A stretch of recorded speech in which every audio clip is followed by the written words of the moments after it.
চলো চিঙ্কি, ছুটি হয়ে গেছে আমাদের। কি মজা কি মজা। এ চিঙ্কি বল বল আজকে কি খেলা করবি? এ চিঙ্কি বল আজকে বাড়ি গিয়ে কি খেলবি? হ্যাঁ, কিতকিত খেলবি আজকে? অনেকদিন ধরে কিতকিত খেলি না। তোকে একটা কথা বলবো প্রিয়া। কি কথা বল? না না থাক, আমি বলবো না, নইলে মা আবার আমাকে মারবে। আমি বলবো না। এই চিঙ্কি বল না, কি বলবি বল না। তোর মা তোকে মারবে কেন? বল না, আমাকে বল না। জানিস প্রিয়া, আজকে না আমার বিয়ে।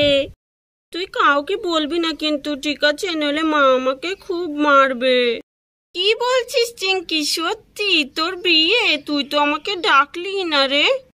হ্যাঁ, মা বলেছে বিয়ে করলে আমাকে অনেকগুলো চকলেট দেবে।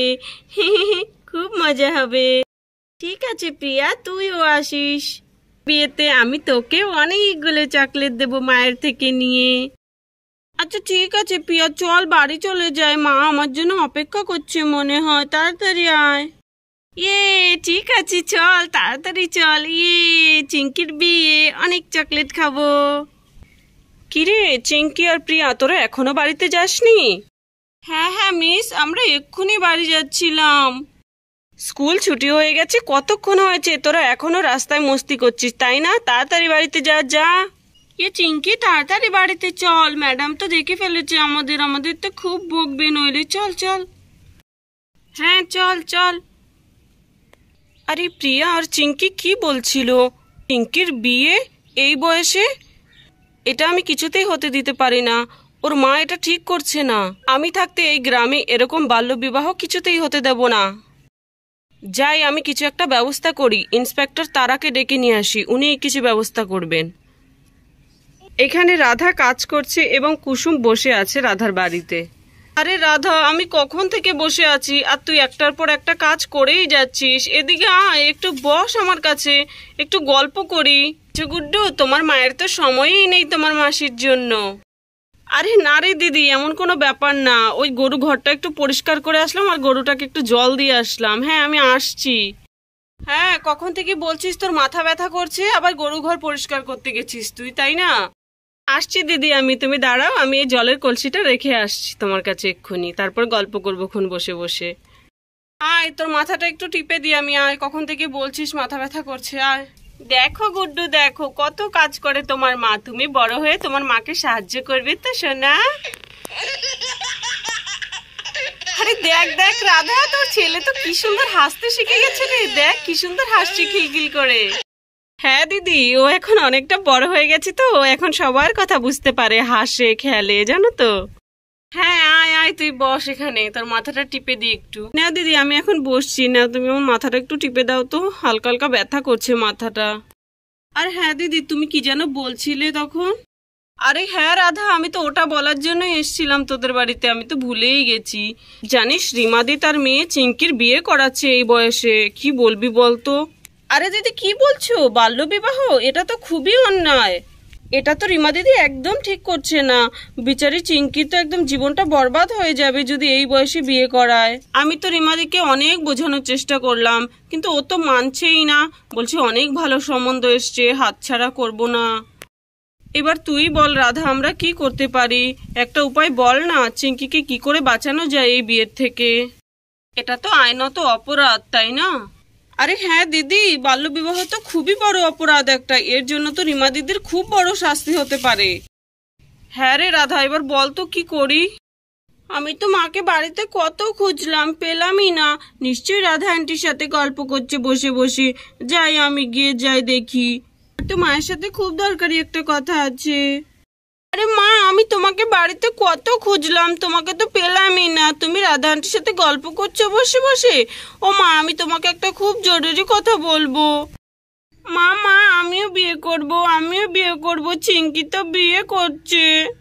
প্রিয়া, এসব তুমি কি বলছো? কে শিখিয়েছে তোমাকে এইসব? হ্যাঁ, ছোট ছোট বাচ্চাদের কি কখনো বিয়ে হয় নাকি? হ্যাঁ হ্যাঁ, আমি জানি তুমি আমার বিয়ে কেন করাবে না। আমাকে অনেক অনেক চকলেট দিতে হবে, তার জন্যই তো, তাই না? আরে দেখেছিস রাধা, দেখেছিস আমার মেয়েটা মনে হয় পাগল হয়ে গেছে। দেখেছিস কি সব বলছে? মা, চিঙ্কি আমাকে বলছিল কি ওর বিয়ে আজকে, ওর মা ওকে অনেক চকলেট দেবে ও বিয়ে করলে। তার জন্যই তো আমি বললাম আমাকেও বিয়ে করাও। আরে প্রিয়া সোনা, তোমার মা ঠিকই বলছে, ছোট বাচ্চাদের কখনো বিয়ে হয় না। না না, আমি কোনো কথা শুনবো না, আমি বিয়ে করব বিয়ে করব বিয়ে করব। হ্যাঁ, আমি বিয়ে করব, আমি কিছু জানি না, আমি এক্ষুনি বাবার কাছে যাচ্ছি, গিয়ে বলবো। দেখ দিদি, তোর মেয়ে তো রাগ করে চলে গেল ওর বাবার কাছে। এবার আমরা কি করব বলতো? কিছু না কিছু একটা তো করতেই হবে, এই বিয়ে যে করেই হোক আটকাতে হবে চিঙ্কির। চল রিমাদের বাড়িতে যাই, চল চল তাড়াতাড়ি চল। এখানে প্রিয়ার স্কুলের ম্যাডাম রাধাদের বাড়ির সামনে দিয়ে খুব তাড়াহুড়া করে যাচ্ছিল, আর তখনই রাধা ডাক দিল, দিদি দেখ, ওটা তো প্রিয়ার স্কুলের দিদিমণি, তাই না? হ্যাঁ হ্যাঁ, চল ডাক দে ওনা। ও ম্যাডাম জি, একটু এদিকে আসবেন। আরে হ্যাঁ হ্যাঁ আসছি। হ্যাঁ হ্যাঁ প্রিয়ার মা, তাড়াতাড়ি বলুন যা কিছু বলার, আমার খুব তাড়া আছে আজকে। আরে ম্যাডাম একটু এখানে বসুন না, আপনার সাথে খুব দরকারি একটা কথা আছে আমাদের। হ্যাঁ কুসুম বলো, তাড়াতাড়ি বলো, আমার খুব তাড়াহুড়ো আছে জানো তো। তোমরা কি শুনেছো ওই রিমা নাকি তার মেয়েকে বিয়ে করাচ্ছে এই বয়সে? হ্যাঁ হ্যাঁ টিচার দিদি, আমরা তো ওই ব্যাপারেই কথা বলতাম, একটু বসুন না আমাদের সাথে। তারপর কুসুম আর রাধা মিলে টিচার দিদিকে সবকিছু খুলে বলে। হ্যাঁ হ্যাঁ টিচার দিদি, এই ব্যাপার, এবার বলুন তো কি করা যায়। আরে হ্যাঁ কুসুম, তাই তো আমি বলছিলাম যে ইন্সপেক্টর তারার কাছে যাই, উনি কিছু একটা ব্যবস্থা করবেন। বাল্যবিবাহ তো আইনত অপরাধ, এতে তার অনেক বড় শাস্তি হতে পারে। আপনি তাড়াতাড়ি করে ইন্সপেক্টর তারার কাছে যান, ওনাকে ডেকে নিয়ে আসুন, আর আমরা যাই আরেকবার রিমা দিদির বাড়িতে, দেখি ভালো করে বুঝিয়ে, যদি বোঝে। ঠিক আছে, আমি যাচ্ছি তাড়াতাড়ি করে, নইলে অনেক দেরি হয়ে যাবে। বন্ধুরা, এটা রিমাদের বাড়ি, আর রিমা তার মেয়েকে বিয়ের জন্য রেডি করছে। দেখো দেখো মা, আমাকে বিয়ের পোশাকে কেমন লাগছে দেখতে। হ্যাঁ মা, তোমাকে তো খুব সুন্দর লাগছে দেখতে। দাঁড়াও সোনা, তোমাকে একটু কাজলও লাগিয়ে দিই। আচ্ছা ঠিক আছে মা, যেটা করার তাড়াতাড়ি করো, আমি তো আবার চকলেটও খাবো, অনেক চকলেট খাবো আজকে।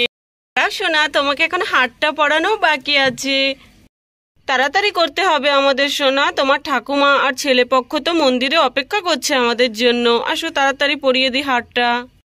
আরে আমার মেয়ে চিঙ্কিকে তো কি সুন্দর দেখাচ্ছে আজকে, আমার মেয়ের তো খুব ভালো ঘরে একটা সম্বন্ধ হয়েছে। আমি আমার এত ছোট্ট মেয়েটার বিয়ে দিতে যাচ্ছি, কি করব, আমি ভীষণভাবে মজবুর। ওর বাবাটা তো মদ মাতাল খেয়ে পড়ে থাকে রাস্তাঘাটে, একটা টাকাও সংসারে দেয় না। এই অভাবের সংসারে আমি মেয়েটাকে নিয়ে কিভাবে চলি তা আমিই জানি। আচ্ছা ঠিক আছে সোনা, চলো আমরা এবার যাই, নাহলে অনেক দেরি হয়ে যাবে। আরে আমি তো পুজোর থালাটা রেখেই চলে যাচ্ছি। এখানে রাধা আর কুসুম রিমাদের বাড়িতে পৌঁছে যায় তাড়াতাড়ি করে। আরে রিমা দিদি, তুমি এগুলো কি করতে যাচ্ছ? তোমার কি কোনো জ্ঞান বুদ্ধি নেই বলো? তোমার এই ছোট্ট ফুটফুটে মেয়েটার জীবনটা এভাবে বরবাদ করে দিও না রিমা দিদি। এটা তোর পড়াশোনা করার বয়স, কি করছো তুমি? ওকে বিয়ে করিও না রিমা দিদি, তুমি রাজি হয়ে যাও না, ওকে বিয়ে করিও না। আরে না রে কুসুম, তোরা কি বলছিস? আমি মানা করতে পারবো না, আমার মেয়ের জন্য খুব ভালো একটা সম্বন্ধ এসছে, তোরা এরকম করিস না আমার সাথে। কে জানে পরে যদি আমি আমার মেয়ের বিয়ে দিতে না পারি তখন কি হবে বল। আরে না রিমা দিদি, তুমি তো অনেক পেছনের চিন্তা করছো, তুমি কি সমস্ত বলছো এসব। আরে না, তুই চিঙ্কির বিয়ে করাস না, এটা তো বাল্যবিবাহ হয়ে যাবে, পুলিশ জানতে পারলে কিন্তু তোকে থানায় নিয়ে যাবে। আরে কুসুম আন্টি এগুলো কি বলছে? মা তো বলেছিল যে আমি বিয়ে করলে আমাকে অনেক অনেক চকলেট খেতে দেবে। আরে না রে কুসুম, এখন আর কিচ্ছু হতে পারে না, আমি তাড়াতাড়ি যাই, আমার খুবই দেরি হয়ে যাচ্ছে। চলো চিঙ্কি সোনা, আমরা তাড়াতাড়ি মন্দিরে যাই, যে থালাটা নিয়ে নিই। এ দিদি দেখ, রিমা দিদি তো চলে যাচ্ছে, এখনো পর্যন্ত তো ইন্সপেক্টর তারাও আসলো না, এখন আমরা কি করব বল। হ্যাঁ সেটাই তো দেখছি, ইন্সপেক্টর তারা এত দেরি করছে কেন? আরে চিঙ্কি সোনা, তুমি চিন্তা করো না, আমরা তোমার বিয়ে হতে দেব না। তুমি তো এখনো অনেক ছোট, তুমি তো এই জিনিসটা কিছুই বুঝতে পারছো না। তুমি এখনো পড়াশোনা করবে, স্কুলে যাবে, কোনো বিয়ে করবে না এখন তুমি। আরে কুসুম, আমাদের যেতে দে না, তোদের ইচ্ছে হলে তোরাও আসিস, আয় চিঙ্কি আয়। তারপর টিচার দিদি ইন্সপেক্টর তারাকে তাড়াতাড়ি করে নিয়ে আসে রিমাদের বাড়িতে। আসুন আসুন ম্যাডাম, এই বাড়িতে। কে রে, এখানে বাল্যবিবাহ দিতে যাচ্ছিস কে? হ্যাঁ হ্যাঁ ইন্সপেক্টর তারা, আপনি এসে পড়েছেন, ভালো হয়েছে, এবার আপনিই বোঝান ওকে, ও তো কারোর কথাই মানছে না। আচ্ছা, ও কারোর কথাই শুনছে না, কিন্তু তোর আমার কথা শুনতেই হবে। আর এটা কি করতে যাচ্ছিস তুই জানিস? এত ছোট বাচ্চা মেয়েটাকে বিয়ে করাতে যাচ্ছিস তুই? তোর এত বড় সাহস! ওর যদি জেলে যাওয়ার এতই শখ থাকে তাহলে চল আমার সাথে। এই পাগল মহিলা, তুই কি জানিস না 18 বছরের নিচে মেয়েদের বিয়ে দেওয়া আইনত অপরাধ? এটাতে তোর কঠিন থেকে কঠিনতম শাস্তি হতে পারে। এতে কি এবার আমার কথাটা বুঝতে পারলি, নাকি থানায় নিয়ে গিয়ে ভালো করে আদর যত্ন দিয়ে বোঝাবো এবার? আরে না না ইন্সপেক্টর দিদি, আমি তো এখন বিয়ে করাতে যাচ্ছি না। আমি তো এখন আমার মেয়ের শুধু আশীর্বাদটা করিয়ে রাখছিলাম। ওকে তো বিয়ে তো 18 বছর পরেই দিতাম। আর আপনি একদম চিন্তা করবেন না, আমার মেয়ের খুব ভালো ঘরে সম্বন্ধ ঠিক হয়েছে। ও খুব ভালো থাকবে ওই বাড়িতে। আরে না রিমা দিদি, এটাও খুব বড় অপরাধ। তুমি এটাতেও জেলে যেতে পারো। কিন্তু কি বলছে? জেলে নিয়ে যাবে আমার মাকে? হলে হলে ইন্সপেক্টর, কেন আপনি আমার মাকে জেলে নিয়ে যাবেন? আমার মা তো কিছুই করেনি। আমি তো এর জন্য বিয়ে করছিলাম যে মা আমাকে অনেক চকলেট দেবে, তাই। আমার মাকে জেলে নিয়ে যাবেন না। দেখ দেখ রিমা, দেখ তোর মেয়ে তোকে কত ভালোবাসে, আর তুই এটা কি করতে যাচ্ছিলিস? ছি, তোর মধ্যে কি কোনো জ্ঞান বুদ্ধি নেই? না না, আপনি আমার মাকে ধরে নিয়ে যাবেন না। ও মা, ও মা। দেখ দেখ রিমা, তোর মেয়ে তোকে কত ভালোবাসে, দেখেছিস? আর তুই তোর মেয়েকে দূরে ঠেলে দিচ্ছিলিস। হ্যাঁ, আরে হ্যাঁ হ্যাঁ ইন্সপেক্টর দিদি, আমি বুঝতে পেরেছি আমার ভুলটা। আমি এটা কি করতে যাচ্ছিলাম, আমার এত ছোট্ট মেয়েটাকে বিয়ে দিতে যাচ্ছিলাম। আমাকে ক্ষমা করে দেবেন ইন্সপেক্টর দিদি। আরে ইন্সপেক্টর দিদি, ভালো হয়েছে, এখন রিমা তার মেয়েকে বিয়ে দেবে না। হ্যাঁ হ্যাঁ, তুমি এটা ঠিক বলেছো। ও ভালো করে বুঝতে পেরে গেছে যে ও যেটা করছিল সেটা অন্যায়। চলো, এখন এখানে আমার আর কোনো কাজ নেই, চলো। হ্যাঁ হ্যাঁ, চলুন ইন্সপেক্টর দিদি। তারপর রিমা তার ভুল বুঝতে পারে এবং তার মেয়ে চিঙ্কির বিয়ে ক্যান্সেল করে দেয়। তাহলে বন্ধুরা, আজকের ভিডিওটি এখানেই শেষ করছি। যদি ভিডিওটি ভালো লাগে তাহলে প্লিজ একটি লাইক করো আর সাবস্ক্রাইব করে আমাদের পাশে থেকো। ধন্যবাদ।